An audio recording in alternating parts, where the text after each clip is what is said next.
প্রিয় শ্রোতা বন্ধু, প্রভাত মননে স্বাগত জানাই। গতকাল আমরা দেখার চেষ্টা করেছি 5টি বিন্দু যে চার্চ কোনো সংস্থা নয়, কিন্তু একটি অবয়ব। আজকে 6 নম্বর দেখি, মণ্ডলীর বিশ্বাসী বর্গ পরিচর্যায় পবিত্র আত্মার নেতৃত্বের প্রতি সংবেদনশীল এবং স্বতন্ত্রভাবে বা ব্যক্তিগতভাবে বরদানগুলিকে স্বীকৃতি দেয় যেভাবে ঈশ্বর চান। যেমন 1 করিন্থীয় 12-11 পদে লেখা আছে, এই সকল কর্ম সেই একমাত্র আত্মা সাধন করেন, তিনি সবিশেষ বিভাগ করিয়া যাহাকে যাহা দিতে বাসনা করেন তাহাকে তাহা দেন।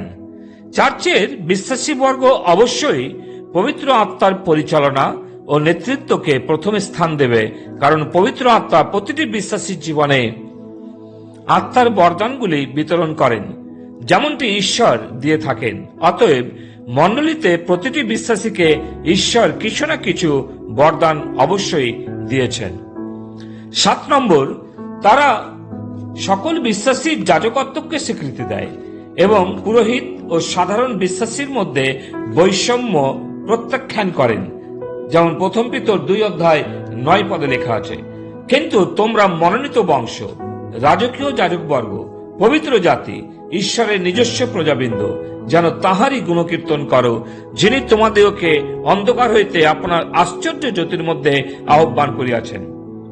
নতুন নিয়মের প্রতিটি বিশ্বাসীকে রাজকীয় যাজক রূপে স্বীকৃতি দেয়। এর অর্থ প্রত্যেক বিশ্বাসীর স্বাধীনতা রয়েছে ঈশ্বরের আরাধনা ও প্রশংসা করার।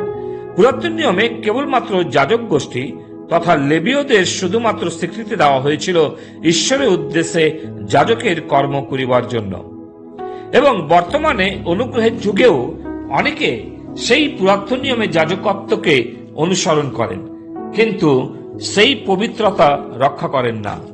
8 নম্বর, বিশ্বাসীরা ঈশ্বর নিযুক্ত প্রাচীন বা পালকদের চিহ্নিত করেন, কিন্তু মানুষের নিযুক্ত নয়।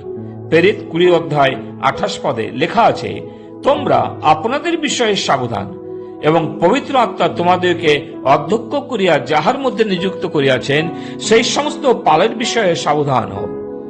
ঈশ্বরের সেই মণ্ডলীকে পালন করো যাহাকে তিনি নিজ রক্ত দ্বারা ক্রয় করিয়াছেন। ইফিসীয় 4:11 পদে লেখা আছে, আর তিনি কয়েকজনকে প্রেরিত, কয়েকজনকে ভাববাদী, কয়েকজনকে সুসমাচার প্রচারক ও কয়েকজনকে পালক ও শিক্ষাগুরু করিয়া দান করিয়াছেন। প্রেরিতের পুস্তকে অধ্যক্ষ শব্দটি পালক বা প্রাচীনের ক্ষেত্রে ব্যবহৃত হয়েছে। এর জন্য 3টি গ্রিক শব্দ প্রয়োগ করা হয়েছে।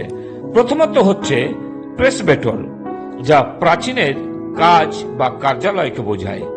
1 পিতর 5:1 পদে, তোমাদের মধ্যে যে প্রাচীন বর্গ আছেন, আবার 5 পদে, তোমাদের প্রাচীনদের বশীভূত হও।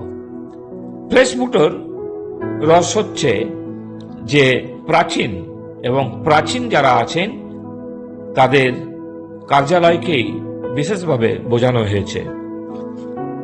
দ্বিতীয় যে শব্দ সেটা হচ্ছে এপিস্কোপোস, যাকে বলা হয় বিশপ বা ওভারসিয়ার্স, অধ্যক্ষ। এটা পালক বা প্রাচীনেরা কার্যের কথা প্রকাশ করে। 1 পিতর 2:25 পদে, কিন্তু এখন তোমাদের প্রাণের পালক ও অধ্যক্ষের কাছে ফিরিয়া আসিয়াছ। আবার 1:7-9 পদে লেখা আছে, কেননা ইয়া আবশ্যক যে অধ্যক্ষ ঈশ্বরের ধনাধ্যক্ষ বলিয়া অনিন্দনীয় হন, স্বেচ্ছাচারী কি আশুক্রোধী কি মদ্যপানে আসক্ত কি প্রহারক কি কুৎসিত লাভের লোভী না হন, কিন্তু অতিথি সেবক, সৎপ্রেমিক, সংযত, ন্যায়পরায়ণ, সাধু ও জিতেন্দ্রীয় হন এবং শিক্ষানুরূপ বিশ্বাসনীয় বাক্য ধরিয়া থাকেন। এই প্রকারে যেন তিনি নিরাময় শিক্ষাতে উপদেশ দিতে এবং প্রতিকূলবাদীদের দোষ ব্যক্ত করিতে সমর্থ হন। তৃতীয় শব্দটি হচ্ছে পইমেন, যাকে বলা হয় শিক্ষক বা পালক, যা পালকের কার্যের উদ্দেশ্য প্রকাশ করে। এফেসীয় 4:11-16 পদের আধারে প্রাচীন, অধ্যক্ষ এবং পালক ঈশ্বরের আত্মা দ্বারা কেবলমাত্র একটি মণ্ডলী কাজ করার জন্য নিযুক্ত করেছেন, যেন খ্রিস্টের মণ্ডলী সুসজ্জিত হয়। অতএব বিশ্বাসীদের লক্ষ্য করতে হবে মণ্ডলীর পালক বা প্রাচীন যেন ঈশ্বর কর্তৃক নিযুক্ত হন। 9 নম্বর, 1ম শতাব্দীর বিশ্বাসী বর্গ শিবির ছাড়াই প্রভুর জন্য কাজ করতে ও সাক্ষ্য দিতে এগিয়ে গিয়েছিলেন। ইব্রিয় 13:13 পদে লেখা আছে, অতএব আইসো আমরা তাহার দুর্নাম বহন করিতে করিতে শিবিরের বাহিরে তাহার নিকটে গমন করি, অন্যদের নিকটে সাক্ষ্য দেওয়ার জন্য খ্রিস্টের পক্ষে যাওয়া।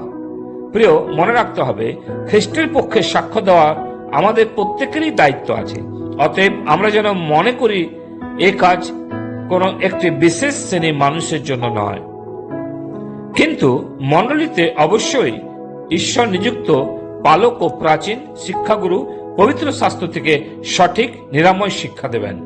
10 নম্বর, তারা অন্যান্য বিশ্বাসীদের খ্রিস্টের দেহ মণ্ডলীর সহভাগিতার জন্য স্বাগত জানিয়েছিলেন, যারা সমভাবে যোগ্য ছিল। 1 করন্থীয় 12 অধ্যায় 21 থেকে 23 পদ, রোমিও 15 অধ্যায় 5 পদে।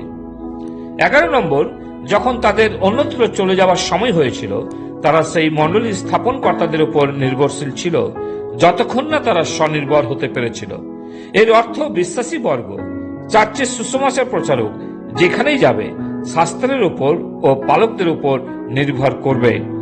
ঈশ্বর তিনি তার বাক্যে আমাদের প্রত্যেককে আশীর্বাদ করুন। পিতা ঈশ্বর, তোমাকে ধন্যবাদ দিই যে আজকেও মণ্ডলীর কয়েকটি গুণাগুণ প্রভু আমরা দেখেছি এবং পালকদের দায়িত্বের কথা প্রভু আমরা শুনেছি। তুমি অনুগ্রহ দাও যেন আমরাও ঈশ্বর দ্বারা নিয়ন্ত্রিত, ঈশ্বর দ্বারা নিযুক্ত সেই সমস্ত পালকের অন্বেষণ করি এবং তাদের বাধ্য থাকি। তুমি আশীর্বাদ করো।